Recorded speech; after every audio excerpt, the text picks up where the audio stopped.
23-year-old Deborah LaFave had a sexual relationship with a 14-year-old boy. Many said, as they had with other teach their sex stories, it's just media hype, manufactured scandal.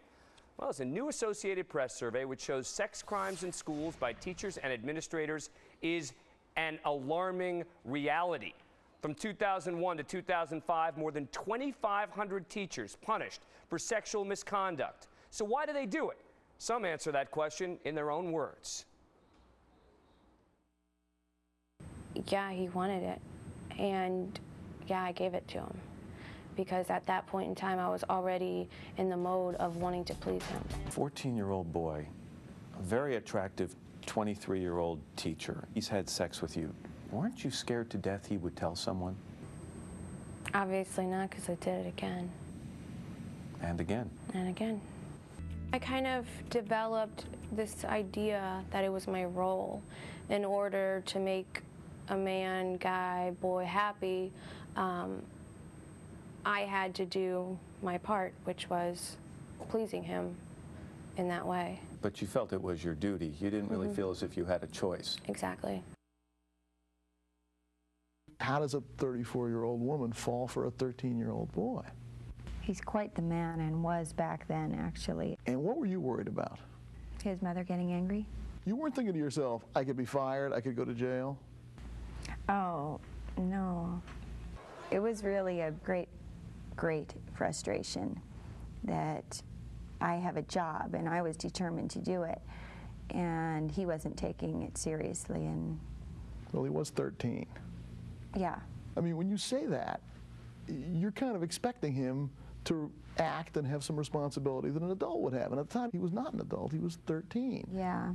There was an air about him that was older. No matter how broken my spirit was, I don't know how I could have got to the point to have made the decisions that I've made. I don't know what I was thinking, and it's clear that I wasn't thinking. I was blinded by emotions. I betrayed my profession, and that is something that I'm truly ashamed of. Please have mercy with your judgment. All right, well, look, these women all were punished. I think of many of them as being pathetic. This new study proves what I've been saying for years. Even though only 29% of American teachers are male, they are responsible for 90% of the sexual abuse cases. Therefore, it is more important to punish the men with tougher sentences. Look, because of societal stereotypes, whether you like them or not, victims of male assaults, be them boys or girls, will more likely suffer long-term damage. I'm not saying that they're not horrible examples involving women or that they should get light punishments. I'm saying now we have the statistics. Teachers preying on children is a real phenomenon, not media created, and the problem is with male teachers. Here now is Brian Russell, forensic psychologist and lawyer, defense attorney Ann Bremner, who represented Mary Kay Letourneau, and defense attorney Mickey Sherman. Thanks to all of you for coming on. Appreciate it. All right, Dr. Russell, I mean, isn't it clear now that we've got this new study, A, that this is a real problem, and B, that it's the men who are the problems? Dan, it's an epidemic. It hurts both male and female students, and the way to stop it is not to say to 70% of the teaching population, the female teachers, hey, we're going to go soft on you if you do this.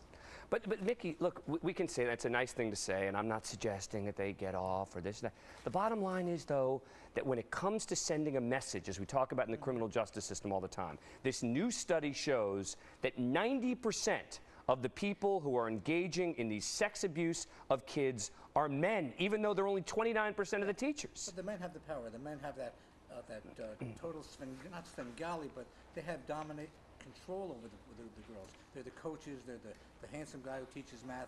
And, you know, this is no great revelation to people who work in the criminal justice world. Prosecutors, defense attorneys like myself, we've known this forever. But nothing new. But Ann, I mean, is it fair then, now that we have this statistic, to say that it's okay for the criminal justice system to say it's more important to send this message to the men in terms of a criminal sentence? Right. Absolutely, Dan, you are right. And I had the Mary Kay Letourneau case and talked to you about that case on the air back then. The fact is, you know, women are not committing these crimes. They're the men. And I have a case right now against the Seattle School District with a pedophile 5th grade teacher who's been a pedophile by his own admission for 30 years with 5th grade girls. And these are repeat offenders, the men. The women usually get, diagnosed instead of demonized because they tend to fall in love and be emotional. And they are an anomaly in all of this. Dr. Russell, what about that?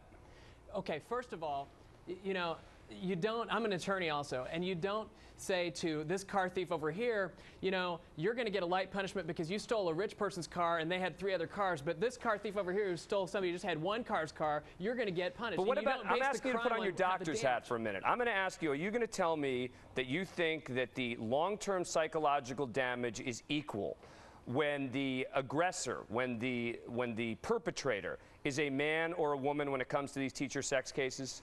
I think the immediate damage is probably greater if the victim is a female, but I don't know about the long-term damage. I think these kids, these guys do get damaged in the long term in ways that we don't see right away. For example, trust issues, relationship issues later in life with women of their own age. But Ann, does it make me sexist that I feel sorrier for some of these women?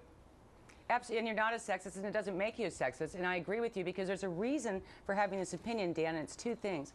Women aren't predatory, they don't have multiple victims where we need to give them longer sentences, and also women can be rehabilitated, and there's studies because of the societal concerns or mores like Summer of 42, Hot for Teacher, Nikki, let me read you the stats. There's less damage with the boys. Here's the new study. 2,570 educators punished for sexual misconduct over 5 years. The majority of the victims female. Nearly 90% of the offenders male. Again, that's no shock to me. The question is, the fact that they're male as opposed to female, should they be treated more harshly?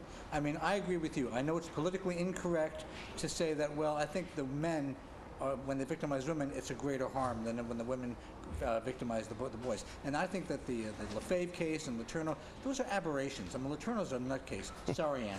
But she's fell in love with this guy who's like 9. Yeah. Okay. Jennifer Lefebvre is like a 15-year-old's dream come true. These are the absolute aberrations. The typical case is the guy who victimizes a girl. And they are treated more harsh. I mean, there's no question around it. So it's not just my opinion.